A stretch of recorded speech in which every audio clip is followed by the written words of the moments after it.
You're undefeated in the third Saturday in October rivalry, one with Alabama, now with Tennessee. How do you keep it going when you on your return to Tuscaloosa?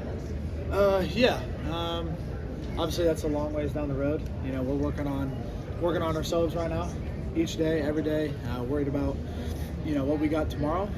Worried about what we got week one, and that's what we're focused on right now. Does week one feel like it's forever away, or does it kind of feel like it's coming up quickly? I would say, everything just goes by so fast. But right now, like I said, working on tomorrow. We got, OTAs tomorrow, and that's what I'm focused on, and we'll take it day by day. What was your response to Diego Pavia saying he was going to run the state of Tennessee, especially after y'all's emphatic victory last season? I don't really have an input on that.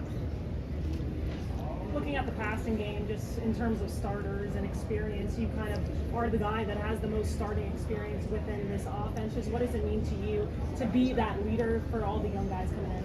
Yeah, just trying to pour as much wisdom and knowledge that I have. There's a lot of young, talented guys on this team that are going to be far better than I am. And so just trying to help them out everything that I can, because I know when I was that age, I had people help me out. Just everything I can do to bring them along, because we're going to need them on Saturdays coming up. And then for you to have that opportunity just in your second year here, what does that mean to you to be? I know a lot of younger guys look up to you. What does that mean to you? It kind of sucks being the old guy. I'm not gonna lie to you. But no, it's just awesome whenever you try to hold somebody to the standard and you call them out on something and they respond in the way that you want them to respond, and then they don't make that mistake again. And before you know it, you see them growing as a player. And that's just awesome. Whenever you can pour into somebody and you see that they grow from that, it's just awesome that everybody can just put their prides to the side. When you get called out, it's not personal, it's out of love. It's because we want to be a better team. I want you to be a better player, and they've taken that extremely well. Miles, Tennessee fans have like a weird curiosity if Nico does well at his new place. Do you guys care at all? Are you curious at all if he pans out at his new place? Not curious. We're focused on us. It's Tennessee versus Tennessee every single day. Miles, offensive line is kind of a group that's been working this offense through your quarter and through your recruits. What kind of an impact do guys like Mo Pendleton and Sanders bring? Those young guys, kind of like what I was just talking about. It's not just the tight ends that have came in and done a great job of taking leadership. But man, Coach Hype tugs on it all the time. The young guys don't have time to be young. And David Sanders walks around like he's a fifth-year senior. And I love that. I love how mature he is. And that automatically brings that class, because everybody in that class looks up to him. And so when they see him handling his business and being mature about it, they do the exact same stuff. So he's been great to us. There's a lot of other transfers that have come in and just handle their business every day and don't have a problem being a leader on the team, and they're not shy about it. And I love that. It just helps us build our connection as a unit. Miles, have you always had natural leadership skills, or is that something that you've really developed? Is that always come naturally? Yeah, I think anybody that can go play college sports at their high school is naturally a leader. I was not a very good leader in high school. It's taken me a long time to kind of know how to call people out. What kind of method you have to use for certain people, because not everybody takes leadership the exact same way. And I would say my dad did a great job of pouring that into me. If you're going to do something, you better do it wholeheartedly.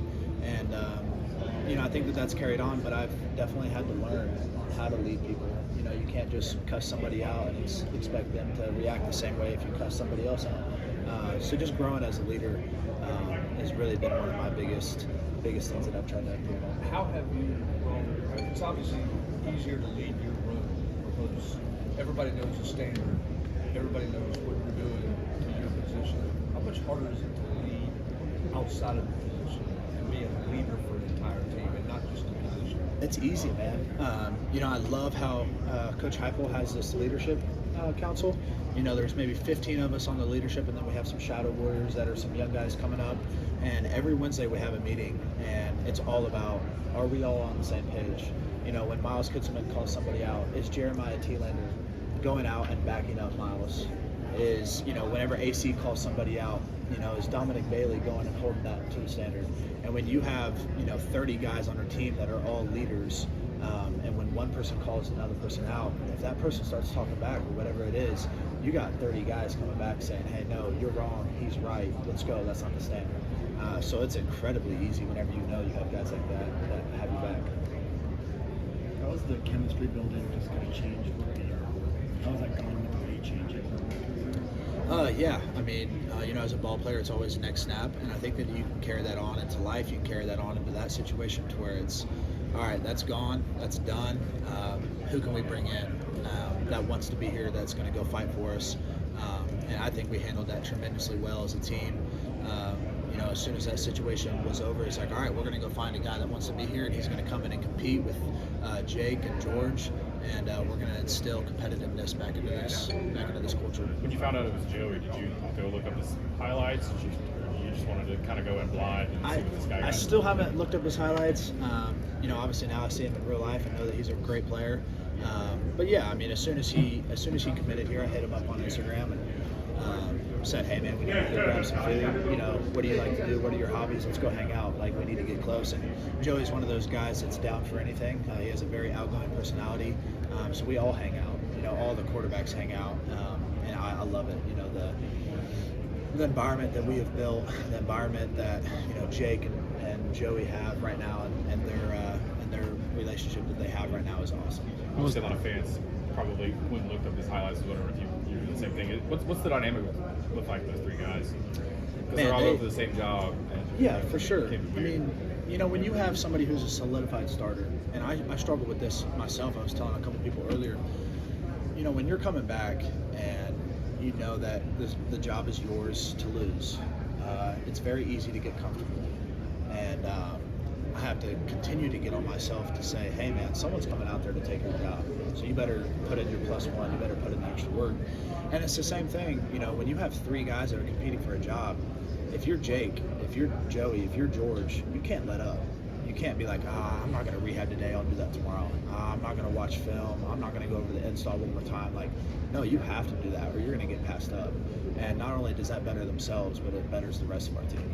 What was the first thing that stood out about Joey on the field? I would say just how well he meshed with everybody.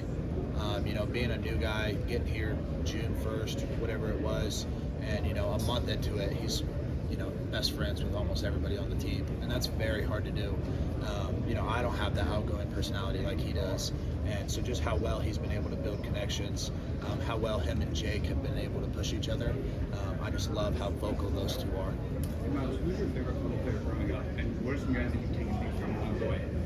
Yeah, I would say I loved watching Tom Brady and Gronkowski. That's kind of where the number comes from. I love how Gronk, was always rated one of the best blocking tight ends, even in the top 10 tackles whenever he was playing. And, George Kittle as well. In that Netflix series that George Kittle had, he says, I take pride for the blocking and I know that the rest will come. And it's very easy to get wrapped up in how many touchdowns do I have, how many receiving yards do I have, but this year I'm going to pride myself on being the best blocking tight end in the nation. Blocking is your thing. How do you improve on that, or what's your mentality with blocking? Yeah, just being able to have this year to look back on and the improvements that I need to work on, whether that's footwork, pad level, just knowing defensive structures, who I'm going against, just everything that you can dive into that I'm diving into right now in this offseason. Miles, you got a little banged up during spring. How have you been able to maintain your presence as a leader while maybe not physically being able to do all of the same things your teammates are? Yeah, well, right now I am able to do everything that the team's doing, so that's awesome. I don't have to sit on the sidelines during OTAs. I'm able to do that. We're ahead of schedule right now as far as the pet goes. But yeah, having last year solidified and just kind of proven to those guys that I belong and that I am a leader. It doesn't matter if you're on the field or not. You don't have to be out on the field scoring touchdowns or having pancakes blocks to be a leader.